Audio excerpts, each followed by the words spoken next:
रहे हैं ESPN 9 news और आपके साथ मैं हूं क्रांति सिंह। यहाँ पर शिवसेना जिस तरीके से राष्ट्रपति चुनाव में अपना दल बदल कर चुकी थी अचानक से, अब उसी शिवसेना को लेकर के एक बड़ी खबर आ रही है। आपको बता दें कि शिवसेना इस बार एनडीए के उम्मीदवार की तरफ अपना रुख करती हुई नजर नहीं आ रही है। यहाँ पर एनडीए के उम्मीदवार की तरफ रुख ना करके शिवसेना जो है इस बार अपना रुख यहाँ उपराष्ट्रपति पद के चुनाव में विपक्ष की ओर ही रखेंगे। लेकिन ये अभी हाल ही की खबर है।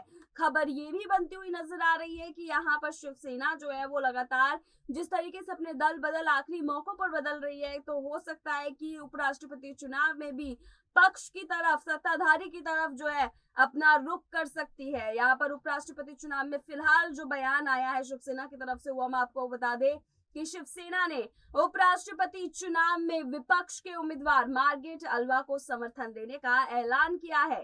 पार्टी के सांसद संजय राउत ने कहा कि शिवसेना उपराष्ट्रपति चुनाव में विपक्ष के उम्मीदवार को अपना समर्थन देगी। उन्होंने कहा कि शिवसेना ने राष्ट्रपति चुनाव के लिए द्रौपदी मुर्मू को समर्थन देने का ऐलान किया था।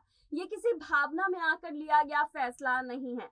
द्रौपदी मुर्मू दलित महिला है और महाराष्ट्र में बड़े पैमाने पर आदिवासी रहते हैं।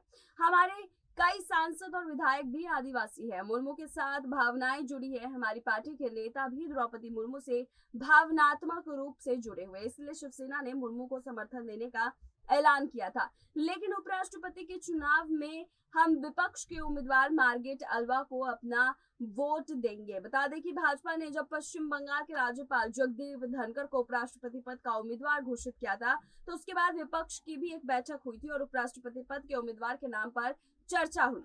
हालांकि टीएमसी मुखिया ममता बनर्जी और आम आदमी पार्टी के नेता इस बैठक में शामिल नहीं हुए। 17 विपक्षी दलों के नेता उपराष्ट्रपति पद के उम्मीदवार के नाम की चर्चा के लिए हुई बैठक में शामिल हुए थे, जिसमें CPIM, TRS, RJD, Shiv Sena, Congress, IUSML सहित अन्य दल शामिल हुए। इन नेताओं की बैठक शरद पवार के घर पर हुई। इस दौरान मार्गरेट अल्वा के नाम पर एक आम सहमति बनी और उसके नाम का ऐलान कर दिया गया। शरद पवार ने कहा कि ममता बनर्जी एक बैठक में व्यस्त थी, इसीलिए वो इस बैठक में हिस्सा नहीं ले सकी, लेकिन मैं उनके संपर्क में हूं और बैठक में उनसे पहले बात की थी। कांग्रेस नेता मल्लिकार्जुन खड़गे ने कहा कि आज विपक्ष के उपराष्ट्रपति के उम्मीदवार को तय किया गया है, लेकिन ममता बनर्जी एक बैठक में व्यस्त है।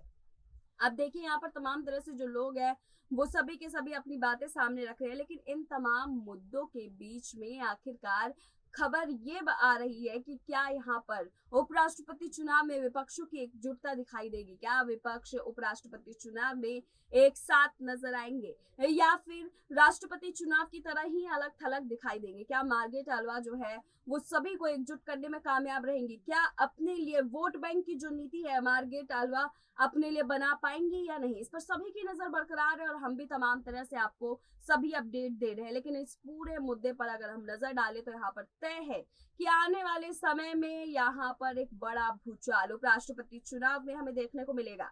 यहाँ पर विपक्ष की तरफ से कोई भी बड़ा कदम उठाया जा सकता है। आखिरकार शिवसेना भी अभी पाले में आ चुकी है, जो अभी तक एनडीए के समर्थन में थी, एनडीए के उम्मीदवार की समर्थन कर रही थी राष्ट्रपति चुनाव में। लेकिन अब राष्ट्रपति चुनाव कल खत्म हो चुका है। अब राष्ट्रपति के बाद उपराष्ट्रपति चुनाव का दिन भी बेहद नजदीक है। लेकिन अब इस चुनाव में किसका पाला भारी होगा, कौन इस चुनाव में जीत दर्ज करेगा, देखने वाली बात है। लेकिन यहाँ पर विपक्ष को क्या एकजुट हो पाएंगे? क्या विपक्ष राष्ट्रपति चुनाव की तरह ही यहाँ पर अपने उम्मीदवार को धोखा देते हुए नजर आएंगे?